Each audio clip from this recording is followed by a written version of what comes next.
Hello, and welcome to the first formal lecture of this course. This is one of those obligatory lectures where we introduce you to things, so we don't play much guitar here, so it's not going to be a lot of fun. So let's get it out of the way quickly. The idea here is guitar setup and fundamentals. We're going to talk about how to get a hold of a guitar, how to hold a guitar, and how to get the guitar in tune. Now, let me give you the criteria that I'm going for here as far as getting yourself a guitar and getting set up. I just want to get a set of strings beneath your fingers. I don't care if those strings growl or if they purr. I don't even care particularly if they're in tune. You've got to listen to your playing. I don't. I just need to introduce your fingers to the strings. And believe me, you're going to be playing a lot of bad guitar for a while. So as far as your guitar being in tune or it being a professional quality grade guitar, forget it. We're going to get your guitar in tune so you don't annoy yourself and anybody else that's listening in. But other than that, we're going to play some bad guitar for a while until we start to get good. So let's begin with what kind of guitar do you want? There's all kinds. So I did a little search out on the internet, and I came up with, on the Home Shopping Network, this Keith Urban guitar. So the first guitar you should consider is a steel string acoustic.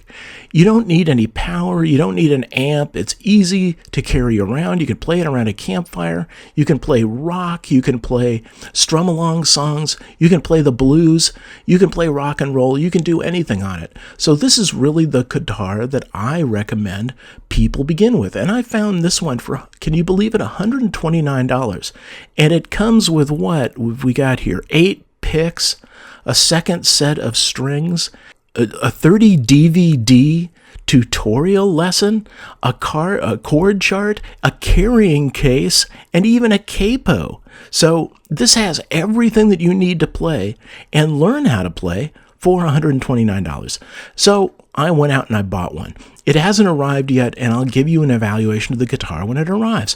But this is the kind of guitar that I recommend if you really have to buy one and you want a new guitar. Get something fairly inexpensive but quality enough that it won't break right away. Next, what if you need power? Well, I looked at the Keith Urban guitars again, and once again, there's an electric version with an amp and all of the other good stuff for only $200. So, $200, $129, that's reasonable for a guitar. So if you need electric, go for the electric. Of course, if you're really getting picky about what you're playing, you're probably going to want that flying wing guitar that you saw in the store. But for now, I'm telling you, don't spend $500, $600 on a guitar. $100, $200, that's about the range you want to be in. The next thing that you ought to consider is that if you can't decide whether you want electric or you want acoustic, there are amplified or electric acoustics. And here's one example that I found, once again, for $199, the Keith Urban. Now, I didn't buy an electric and an amplified acoustic. I just bought an acoustic, so I'm going to evaluate that one. The other is, I guess, the quality will be based on how that initial steel string acoustic looks when it arrives on my doorstep. Now, one other thing that I want to talk with you about is if you decide to play electric, here's a cool little Vox plug-in. It's battery powered. You plug it directly into your guitar, and then from there, you plug a pair of earbuds into the side of it, and you can control distortion and volume and all of these things. That's what the little dials are on top. But you don't have to drive your neighbors or your friends crazy with you learning to play electric guitar. So you might want to invest in one of these up front. Now, some of you may be wanting to play classical guitar, and if that's the case, you're looking at the wrong course.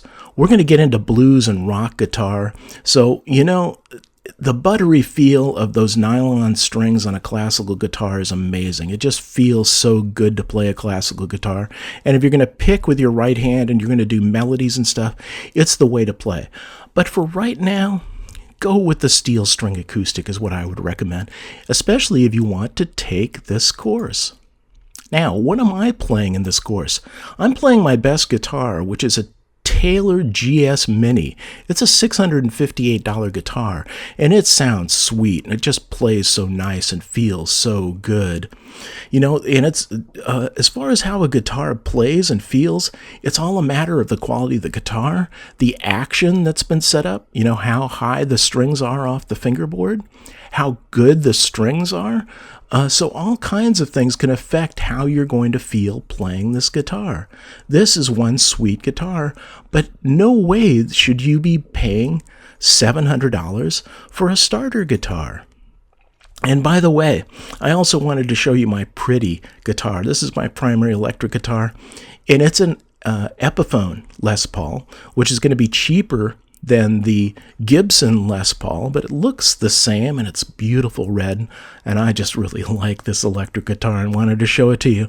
So one thing about guitar players is that they collect guitars. Now, this makes it easy to get a free guitar. Let me point this out to you. Do you know how many guitars there are out there gathering dust in closets? Well, let me give you myself as an example. I own 7 guitars. On my way to owning my 8th one, I guess. It's on order and in the mail. I own this Taylor steel string acoustic that I'm playing in this course, which cost me $658. My Epiphone Les Paul electric guitar, which is in the living room and looks great. I play that every once in a while for $3.99. And my Fender Squier Stratocaster electric guitar. This is a cheap electric. It's right behind me. I don't even plug it in. I grab it and play it. And then my Fender Telecaster, which is under the bed. I don't like it very much. The guy did some modifications to the neck. I should get rid of it. The Ovation, I never play it. Another acoustic guitar. I don't particularly like Ovations. And then I really like my Suzuki classical nylon string guitar. Classical guitars with the buttery nylon strings are fun to play, but I loaned that to my nephew. That was a $399 guitar that I don't have right now. And my Fender Flame electric guitar, I loaned that to my brother. So I already have 2 guitars out on loan. And by the way, if you live next door, I've got a couple more that you could borrow from me that I don't really play that often. So look for borrowing a guitar. I guarantee that if you talk to enough people, say 3 friends, maybe some family members, you're going to find a guitar gathering dust in a closet. That's the guitar you want to start playing. Now, if you absolutely can't find a guitar and have to buy one, here's what I'm recommending. Buy a cheap and versatile guitar, which to me means something like this Keith Urban acoustic guitar. Spend $129 on a steel string acoustic guitar. So you can play anything and you can go anywhere with it. Later, once you really understand what you want, let's say you want that Flying Wing Gibson $1,000 electric guitar. Go buy it once you learn how to play guitar and you've determined that you want to play guitar. Don't buy an expensive guitar just to let it gather dust in the closet. Start with something cheap. So, what I'm trying to do is get a set of strings beneath your fingers as soon as possible. You need to get a practice guitar now. So, my priorities, your priorities, should be get it fast and get it free or cheap. Your next concern is quality. If the guitar neck is snapped in half, you're not going to be able to play very well on it. So have certain quality criteria going in. And then we're going to put that guitar in tune, which is going to solve a lot of problems for you. Now, let's look at how to hold your guitar. So once you get a guitar, this is what you got to do. And by the way, holding a guitar is something different than like playing a piano or I would imagine even an oboe or some other instrument. You're putting your arms around it. It's kind of a love relationship. I really like that as opposed to playing keyboards. You just have a much more intimate relationship with your guitar than you do with any other instrument. Here's a guy sitting, this is the closest that I could find to a decent guitar pose, right? You have that little dent in the guitar on your right thigh, and you have the neck going off to the left.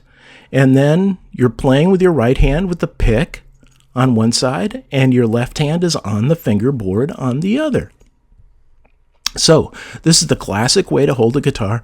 Notice he has his leg kind of propped up, his right leg, on one of the rungs on the stool that he's sitting on. You usually do that is rise your leg up a little so that you can really get the guitar resting on it sturdily so it doesn't move around. So this is the placement of the guitar. By the way, if you're a lefty, you're out of luck. You just got to do everything in reverse. You got to get a left-handed guitar, which is more expensive. I wish you the best of luck if you're a lefty. So how to hold your pick. This is the closest that I could find. And the way to describe it is, with your right hand, make a fist with your thumb over the top of your fist, and then cram your pick between your thumb and your first finger. And then what you're going to do is scrape your fist just over the strings, and the pick will stick out, and it will strum the strings. So this guy is pretty close, but his fist is a little sloppy. Other than that, this is pretty much the way you're going to hold your pick. Now, the first thing we're going to do with your guitar is we're going to tune it. You have 3 different methods for tuning your guitar. The first is using a digital tuner. Now, this is the easiest way to tune your guitar, and this is what a digital tuner looks like. It's a lot smaller than this picture. What you do is you clip it to the head of your guitar, up there where all the tuning prongs are, and then twist it around so that you can see it, and then you start playing the strings individually. So you play the low E, and you look for the dial to align it in the green area, and for everything to turn green, you adjust the tuning peg on the E string until you get a perfect E. And then you move to the next string, and you go through all 6 strings. This is a very accurate, very fast, and easy way to tune guitar, and it's the way that I recommend you do it. Now, let's look at the way to manually tune a guitar. First of all, it's going to tune your guitar relative to how your low E string, that string on top, is. Now, let's see what we're looking at right now. This is a picture of the guitar fretboard with your head of the guitar up to your left and the body to the right. We're actually looking at the guitar as if we're looking at you holding a guitar. So everything's backwards to us here looking at this diagram. Now what you do is that top fat string called the E string, you hold your one finger down on the 5th fret and you play the 1st and 2nd strings, the E and the A. Now by holding down the finger on the 5th fret on that E, you're turning that E string into an A. So these are now the same notes. They should sound the same. So pluck them together, go boom, boom, and the 2 strings should sound the same. Then move down a string and tune your A to your D. So by holding down the 5th fret on the A, you're turning it into a D, and make sure the 2 Ds are the same. Then do the same thing with the G and the D string. Tune them together. Now for the next string, you're going to actually move down a fret to your left. So you're only going to use the 4th fret, not the 5th, to tune the G string with the B. And then finally, tune that B and E string together. And if you go through this process, it sounds something like this.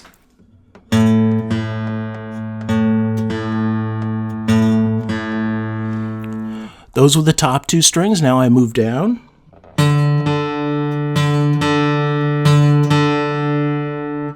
Good. Now I move down again.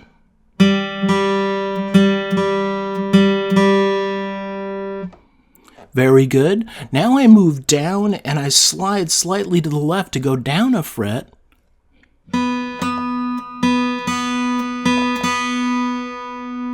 And then finally, I go back up a fret and I go down one more string to tune the last 2 strings.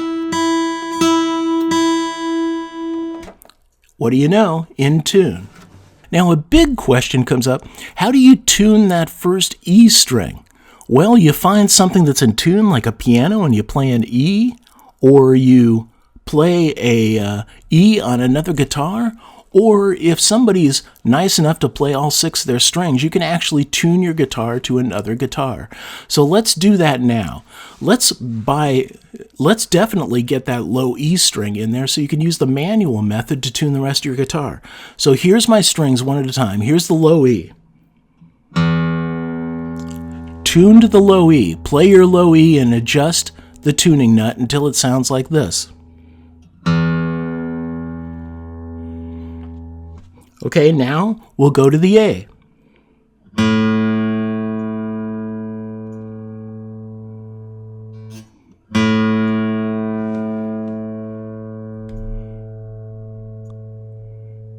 Now here's the D.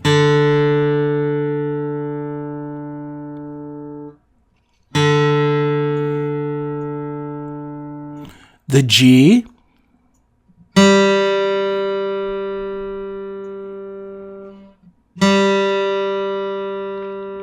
Okay, here's the second to the last string down at the bottom, the B.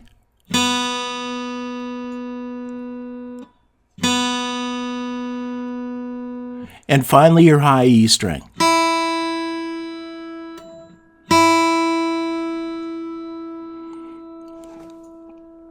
So quite often what you'll do playing a gig is you'll get somebody to play their low E string and you'll tune that in, and then you use the manual process to tune the rest of your strings. Of course, what really happens is that everybody gets out their digital tuners and starts tuning their guitars and gets it straight. Now, you can also, when you're using courses like this, is tune your guitar to the guitar of the person you're going to be playing with. That's always a good way to tune. So, you have 3 methods. And your first exercise here is, if you have a digital tuner, please use it now to tune your guitar. If you get caught on the road without a digital tuner, then try to tune your low E string to somebody else in the band and use the manual method, holding down the 5th fret on each of the strings except for the high B string, that's the one where you move down to the 4th fret, and tune the strings together. And finally, you can use the method of tuning to me if you want to go back to that previous lecture and tune to my strings. And that should give you a guitar in tune. So, what did we learn in this lecture? We learned what kind of guitars are available out there and what you might want, how to get a free guitar, rummage through people's closets, find those guitars and get them into play. We found out how to buy a cheap guitar, and the fact that we want to get a set of strings beneath your fingers as soon as possible. Then we looked at how to hold a guitar and how to hold the pick. Then finally, how to tune your guitar using 3 methods. A digital tuner, the easiest and recommended method. The manual method, which can work quite well just to tune yourself to yourself. And tuning yourself to another guitar. So that's it for this lecture. In the next lecture, we start to get to play guitar. We're going to learn power chords. Rock on.